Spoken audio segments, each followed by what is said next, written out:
Falar sobre a nossa saúde bucal e, sobretudo, saúde bucal das pessoas com deficiência. Quem vai nos explicar muito bem sobre esse assunto, quem tem, assim, habilidade, tem carinho, tem vocação para tratar muito bem todas as pessoas, é minha querida amiga Estela Mares Vieira, ela que é odontopediatra. Seja muito bem-vinda, querida, que alegria tê-la conosco. O prazer é todo meu.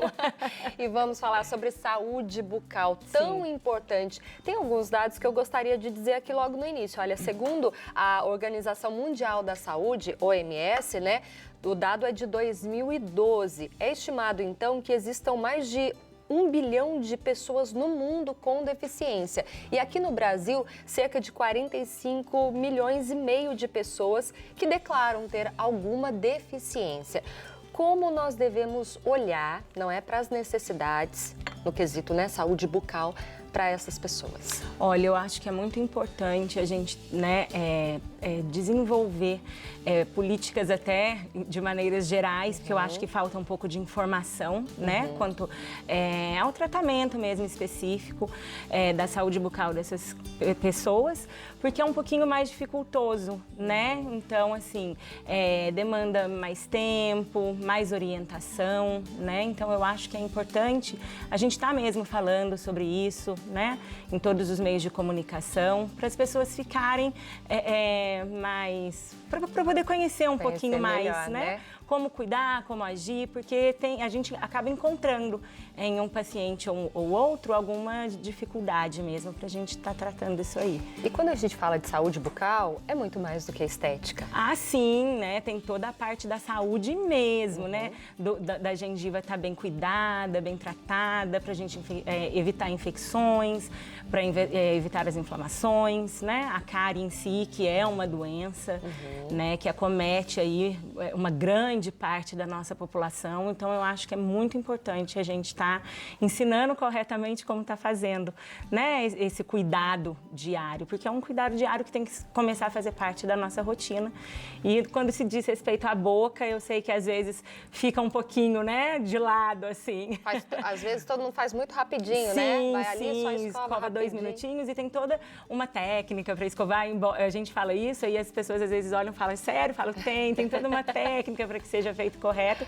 E para esse grupo específico de pacientes, precisa ter uma atenção ainda maior, porque eles às vezes encontram mesmo, né, uma dificuldade. Muitas vezes não vão conseguir fazer sozinhos, os cuidadores vão precisar orientar, né? Então é importante a gente tá trabalhando em cima disso. E como um pai e uma mãe, não é, de uma criança, um jovem, uma pessoa com deficiência, pode ajudar nesse caso?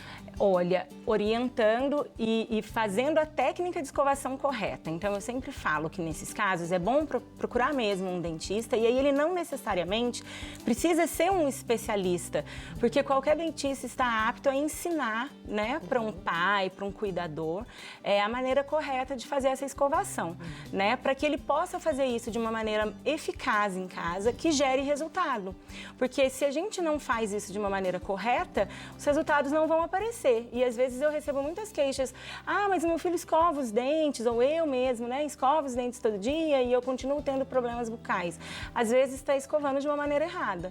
Então é importante essa orientação do profissional para a gente poder explicar como funciona, né, essa técnica, essa mecânica, para que ela seja feita de uma maneira eficaz. Agora, é simples o cuidado bucal, não é, da saúde bucal de uma pessoa com deficiência, uma criança, por exemplo, que vai até o seu consultório? Como lidar nessa situação? Porque às vezes a criança fica agitada, muita gente fala, eu tenho medo do dentista, eu tenho medo de anestesia. E aí, como funciona? Olha, simples não é, mas se a gente for pensar de uma maneira geral, eu acho que o dentista nunca é simples, né? Eu tenho pacientes também que não têm nenhuma necessidade especial de atendimento, que me dão às vezes mais trabalho do que aqueles que têm, porque eles já chegam com uma fobia. Mas hoje a gente tem diversas técnicas, a gente trabalha, se for a criança, muito com o lúdico, né? Então eu tenho casos de sucesso de pacientes autistas, porque o paciente síndrome de Down, ele às vezes, ele é mais fácil da gente conseguir, né, passar a informação, porque ele entende, ele capta muita coisa. Já o paciente autista, dependendo do grau do autismo dele, dele, ele não vai ter aquela maturidade para entender o que eu estou falando. Mas ainda assim é possível a gente trabalhar no dia a dia para que ele confie em você e você consiga fazer aquele trabalho, né, de uma maneira eficaz que gere resultado. Então, o que eu falo? Eu acho que a gente precisa aprender a vender prevenção.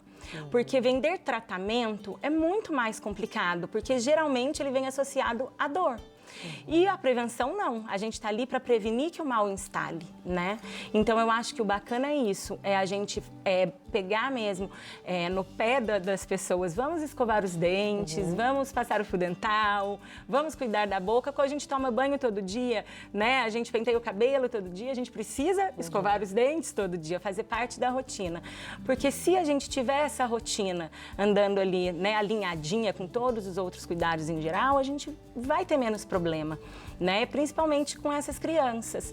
E a dificuldade é que às vezes os pais encontram dificuldades até em casa de fazer. Então por isso que é bom estar indo, né, ao dentista para a gente conseguir estar trabalhando essa maneira com os pais, com os cuidadores, para que eles possam fazer isso corretamente em casa e também. até para desenvolver a criança, né? Para que ela não tenha medo, para que ela compreenda que é uma necessidade de todos os seres humanos, né? E que pode ser lúdico, como você disse, né? Você faz ali uma brincadeira. Você tem o seu filho pequenininho, Miguelzinho, um beijo, viu? E é assim, as crianças precisam ser apresentadas, não é? Também a esses cuidados desde casa. Agora, a criança que tem alguma deficiência, né? O jovem, enfim, o tratamento acontece sempre no consultório ou há necessidade, às vezes, de passar por uma internação? Então, olha só, dependendo do grau, hoje a gente tem diversas coisas que auxiliam a gente nesses tratamentos, né? Então, por exemplo, a gente vai desde a sedação, que hoje a gente tem equipamentos para fazer as sedações até dentro do ambiente do consultório, não necessitando ir para um ambiente hospitalar, mas dependendo do grau, né, dessa deficiência, a gente precisa, e hoje a gente tem em mãos, com os planos de saúde, que auxiliam, né, essa parte da odontologia hospitalar. Então, a gente pode sim, se for um tratamento mais invasivo, um tratamento que vai demandar mais tempo, e a sedação também, né, às vezes eu recebo muitos pais no consultório achando que a sedação é consciente, né, que a inalatória, ela consegue resolver todos os casos. Não, ela não consegue, porque o paciente precisa inalar um gás para ele ter o relaxamento e não é todo paciente que eu vou conseguir trabalhar essa mecânica, essa técnica. Então, a gente tem hoje essa facilidade da gente conseguir levar esses pacientes para um hospital e aí já fazer de uma maneira geral todo aquele atendimento odontológico. Às vezes se faz necessário. O que a gente ainda encontra muita dificuldade é o custo, né? Porque não são todos os pais que possuem plano de saúde, e aí tem toda aquela parte burocrática do hospital, mas existe essa possibilidade sim, e ela está ficando cada vez mais comum. Quer dizer, a saúde bucal aqui no nosso país precisa ser melhor vista, melhor tratada. Melhor tratada. Nesse sentido, para que todos tenham de fato acesso. Sim. De uma maneira geral, eu acho que falta um pouco de investimento geral, né, nas nossas políticas públicas relacionadas à saúde, para enfatizar, né, como a gente antigamente tinha as propagandas das vacinas, eu acho que é super importante que se pense nisso, porque não fazer, né, uma da saúde bucal, explicando, né, os benefícios e de uma escovação correta, de um cuidado correto, mas a gente infelizmente não tem. Vamos caminhar, né, vamos caminhar. Mas estamos caminhando. Ô, Estela, mas conta para todo mundo que está em casa, como você foi para essa área? Porque eu sou odontopediatra, né? Então, assim, eu sempre gostei muito de atender criança. E aí eu fui me especializar dentro disso. E quando eu fui fazer minha especialização, ela tinha ênfase em sedação. E aí, quem procura o dentista para sedar, geralmente são ou os pacientes que têm muita fobia ou as mães de pacientes com necessidades especiais. Então, eu comecei a entrar nesse mundo. E durante os anos que eu passei na especialização, era impressionante. Só chegava para eu atender pacientes com necessidades especiais. Então, já chegava na porta da clínica, já falava, vai para a Estela. E aí, a gente vai se apaixonando, né? Porque é uma conquista dentista. Eu acho que é muito gratificante, na minha profissão, eu devolver o bem-estar daquele paciente, né? E um sorriso do pai que às vezes chega desacreditado, falando, nossa, já passei num monte de lugar e ninguém resolveu o problema do meu filho. E aí a gente fala, não, a gente vai dar um jeito e vai resolver. Eu gosto muito desse desafio, né? E eu tenho jeito, eu acho, com as crianças. E aí, quando a gente tem jeito com eles que são pequenininhos, eu acho que isso transfere para os adultos também. Então, eu acabei ingressando, né, nesse mundo e tenho estudado cada vez mais. Primeiro, porque eu acho que falta profissional. Embora qualquer dentista esteja apto a atender, né? Não é fácil, a gente precisa ter uma equipe habilitada, porque muitas vezes a gente precisa, sim, né, trabalhar com mais de um profissional para a gente conseguir estabilizar bem, porque a gente trabalha com materiais, né, cortantes, para a gente ter toda a segurança. Então, é mesmo uma coisa que ainda falta, mas que a gente tem que cada vez buscar mais se especializar, porque como você pode ver nos dados da OMS, é cada vez mais crescente esse número de pacientes chegando para serem atendidos. E mesmo aqui no estado de São Paulo, que é um estado, né, que a gente tem muita coisa, né, a nosso acesso, né? Ainda assim essa área é deficiente, né? Então, dentistas habilitados para atender até em São Paulo capital, da última vez que eu tinha visto, são 200 e tantos, para atender uma cidade do tamanho de São Paulo e região. Então, eu acho que seria bacana a gente ter essa visão, que essa população desses pacientes, eles estão crescendo e a gente precisa se aprimorar para a gente conseguir atender eles no nosso dia a dia. Todo mundo merece saúde, né? Saúde integral e a saúde bucal é importantíssima. Agora, logo no primeiro momento que o pai e a mãe, eles tiveram a oportunidade de levar a criança até o seu consultório, por exemplo, uma criança, né, que tem alguma deficiência, no caso, na primeira vez você já consegue fazer o tratamento? Não. Porque às vezes são um pouco agitados ou introvertidos. E aí, né, para lidar com tudo isso? O pai tem que ter paciência. Sim, tem que ter paciência. E na realidade, hoje a gente tem os Instagrams da vida, né? E até ontem o meu pai falou para mim, olha esse dentista, ele faz milagre. E aí eu falo, gente, eles postam aquele caso que depois de 3 meses ele conseguiu fazer o condicionamento da criança. E aí isso é muito legal, porque a gente consegue mostrar de uma maneira geral que é possível, mas gera uma expectativa muito grande nos pais, porque eles chegam, eu acho que hoje o mundo está muito imediatista, eles querem tudo para ontem. E assim, esse grupo de pacientes, a gente precisa de várias sessões, porque eles têm mais dificuldade de compreender o que a gente está falando. Então ele precisa se adequar àquele ambiente estressante, porque o ambiente odontológico, o médico por si só, já é um ambiente estressante para qualquer pessoa, né? Então a gente precisa fazer essa apresentação para eles primeiro e ir trabalhando com calma. Óbvio que existem as emergências. Eu não vou conseguir fazer um condicionamento numa criança que chegou para fazer um tratamento de canal, por exemplo, né? Que está com muita dor. Mas, tirando os casos de emergência, os pais precisam entender que eles vão precisar ir 2, 3, às vezes 4 vezes ao consultório para a gente brincar com a criança. Mostrar para ela que eu vou ser amiga dela, eu vou cuidar dela, né? Para ela confiar em mim e a gente conseguir fazer esse tratamento de uma maneira eficaz e sem estresse. Que legal. Né? Porque se a criança assusta, ou até o adulto, porque nesses casos os adultos, né, que têm esses tipos de deficiência, eles também não têm essa maturidade, então eles são como criança.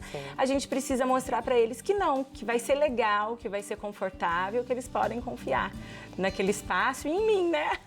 Com certeza, né? Sempre tem que ter ali um profissional que também desenvolva aquela conversa, aquela amizade. Agora, qual seria a idade adequada para criança, né, ser levada ao dentista?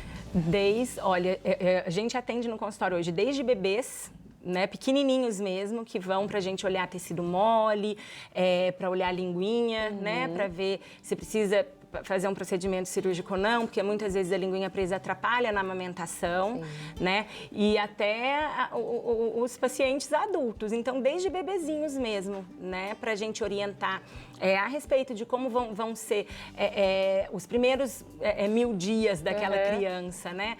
As mães chegam com muitas dúvidas a respeito de mamadeira, de chupeta, para a gente conseguir fazer toda essa orientação antes dos dentinhos aparecerem na boca, para a gente evitar que se instale um problema ali, né? Que advém do uso inadequado ou indevido desses materiais que estão aí, né? Sempre, né? Que a gente acaba fazendo uso. Então, mãe sabe disso, sabe disso. Eu falo, existe um mundo real e um mundo ideal. O mundo ideal é aquela maravilha. Já o mundo real, a gente vai trabalhar com as adaptações. E aí cada mãe vai saber do seu cotidiano, como funciona a casa, né? E aí tem que se respeitar, se acolher também dentro do todo. Não pode colocar algo na cabeça e falar, não, porque o mundo segue assim, eu vou seguir. Não, né? Tenha respeito também pela criança, pela sua família, pelo seu dia a dia, aquilo que é possível você passar aí dentro de casa, você realmente aplicar para a sua casa. Nossa, eu amei esse nosso bate-papo, Estela. Volte mais vezes. Pode deixar. Muito obrigada pelo convite. Que graça. E quem quiser conhecer mais do seu trabalho, tem Instagram, tem as clínicas? Tem. Eu estou atendendo em Taubaté, né? Acabei de alugar uma sala em Guará para eu atender também, porque eu já tinha os meus pacientes lá em Guará, né?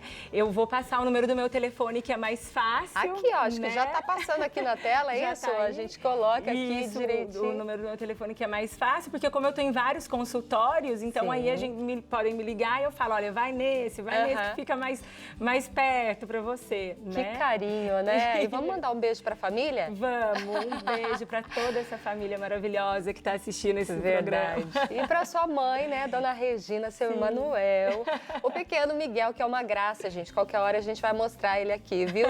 E o seu esposo também, né? Todos que estão nos acompanhando, aqueles que trabalham com você. E muito obrigada mais uma vez. Obrigada. Eu que agradeço. Aprendeu o caminho. Obrigada a você, Jéssica. Volte sempre. Olha, gente, que papo